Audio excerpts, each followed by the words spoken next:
wearing my Sunday best, which is a blazer and a Beyonce shirt and my natural, just a little roller set, because we're getting ready for church.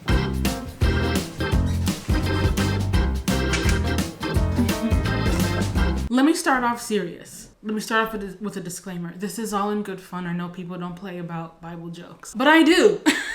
That's what this video is gonna be. I love making Bible jokes because religion jokes of any kind, of any religion jokes are the most inside joke of them all. I don't get a Seventh-day Adventist joke. I don't get it. I wasn't there. I don't get a Catholic joke. I don't understand what they're talking about. It all has these different like intricacies and cultural differences that makes it a big inside joke. I love it from an anthropological standpoint, obviously. Today, as I adjust my wig, today I will be discussing why I couldn't be Job. Job in the Bible. Now, if you don't know nothing about the Bible, low-key me either.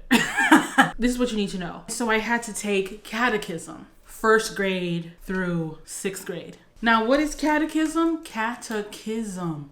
It's Catholic? Anyway, I had to go to catechism, which is basically Bible class. And that's where I learned like the Bible stories. And what's so fun about being a child in a particular religion is that you have a child's brain. And depending on the culture, I'm looking at myself in this.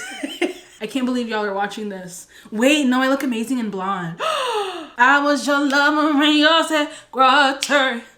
Okay, sorry, whoa. As a child, I remember learning the story of Job, this man that went through a lot of stuff to prove his devotion, or his faith rather, to God. And I remember at that time, I said, my God knows better. My God knows better than to turn me into Job. I have to give you the synopsis.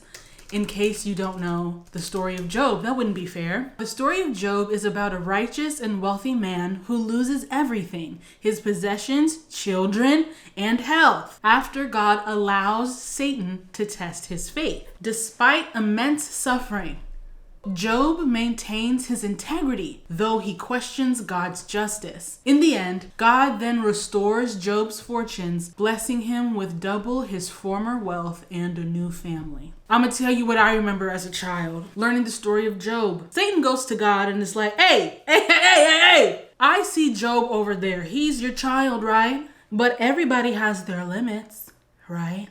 Let me test those limits. Let me test them limits and you'll see he's gonna curse your name. Just give me the green light. Give me the green light to run Job through the ringer. And it'll only be a matter of time before he curses your name. And God said, Job not gonna do that. He is really pedal to the metal for me. You know what I mean? Like, Satan, you crazy, but I'm gonna go ahead and say yes. Go ahead and test Job. Throw everything you can at him, and Satan do.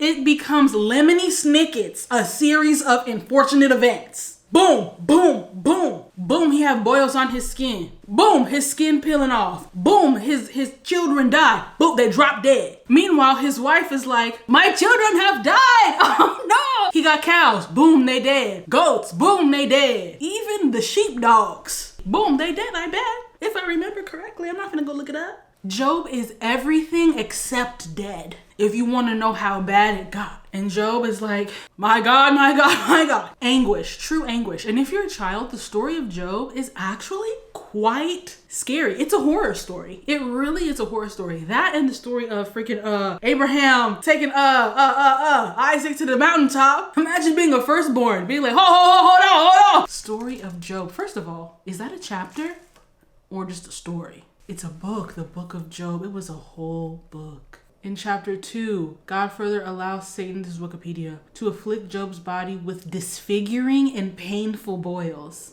And I think that's what I read as a child. I read disfiguring and painful boils. So as a kid, I'm seeing Job really go through it. And I said, my God knows better. If I know anything about my God, the God I serve at the ripe old age of 8, I know God would never do that to me. Because in catechism class, in Bible class, we also learned that God knew you before you even knew yourself, before you were in the womb. And they're like, well, yeah, God literally knows me inside and out, front to back, top to bottom. And if I take these two beliefs and put them together, God already knows what I'm finna do. And the God I served back in 1997 knew that all Satan would have to do is give me eczema.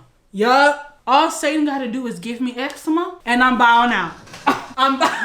You won't even get to killing my family. Please. All you got to do is give me moderate to severe plaque psoriasis.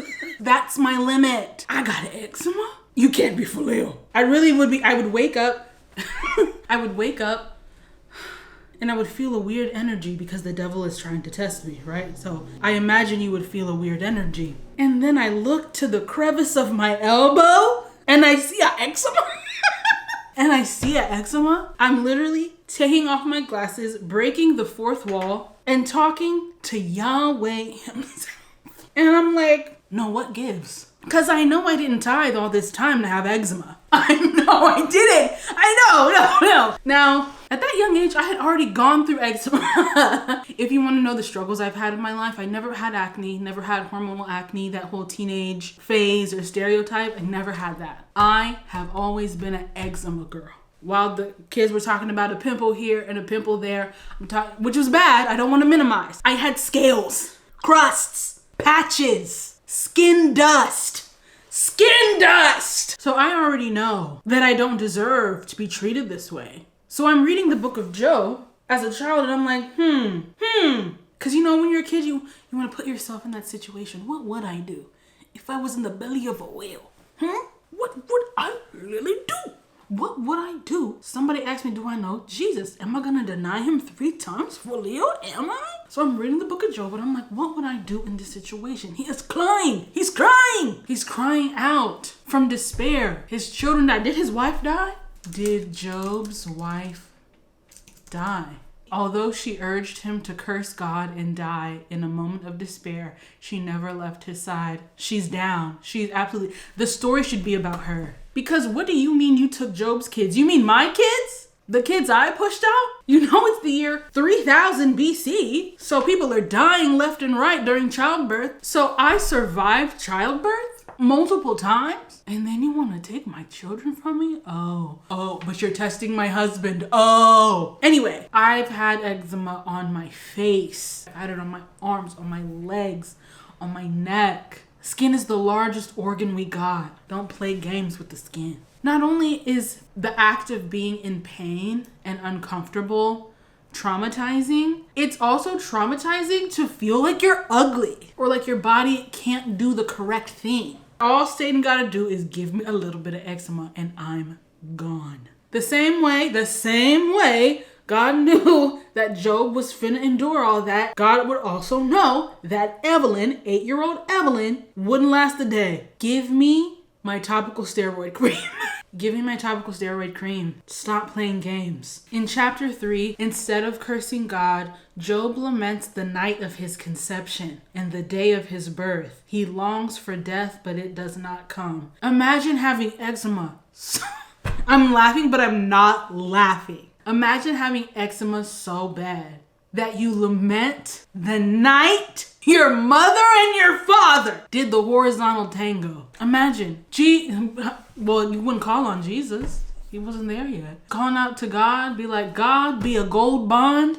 God, be a Eucerin. God, be an Aquaphor. Be a petroleum jelly. Imagine allowing Satan to give me eczema. And as a kid, that just really did something to me. It was very much like the lesson at the end is not outweighing what all transpired to get there. The lesson never quite stuck. Today, if you were to ask me what is the lesson of Job, I'm not sure. You know, his eczema clears up. He gets more kids, but you can't replace children. Imagine you live your whole life with Johnny. Johnny dies and God is like, Jason's just as good, isn't he? No, where's Johnny? So he gets more kids back. He gets all his animals, his land, you know what I'm saying? It all comes back twofold. I don't know if they glazed over that lesson or if as a child, I just wasn't interested in the end result. Maybe I checked out because I was so stuck on the moderate to severe plaque psoriasis of it all that I was just like, if this is what we're doing, if this is where we're at, I don't know if I want to take part. And then they probably had the audacity to be like, okay, let's do an altar call. Huh? Know what? That's why I couldn't be Job. Much love to him and his descendants. When I tell you I have a little bit of a eczema flare up right there. But I haven't really had a flare up in maybe 20 years. That's how bad it was that 20 years later, I'm making a YouTube video telling God to his face, don't play with me ever again. Anyway, yeah, what are we eating after church today? We're going to Luby's? Are we going to Golden Corral? A deviled egg? Ooh, I could go for a deviled egg. Anyway, what do your Sundays look like? If you've never been to church, you didn't grow up Christian. How did you feel about this story? Have you ever heard of the story of Job? And if you did grow up Christian, what did you think of the story of Job, especially when you heard it as a child? Save it! If you're gonna come to me with your adult brain, your adult wisdom, save it. I only want to laugh. I only want to what's it called? Commiserate. I don't need a sermon in the comments. I promise you. And if you grew up with eczema, let me know, because you're my people. You get it. We're gonna end this video with a quick prayer. May my internet cousins go off into their day, the rest of their day, with a sense of joy, a sense of serotonin, dopamine, and enjoy the rest of their day, having laughed, giggled, kikied. May they share this joy with others around them, and may they be protected. Hey! Until tomorrow, when we see each other again. In your name we pray. Amen. Bye.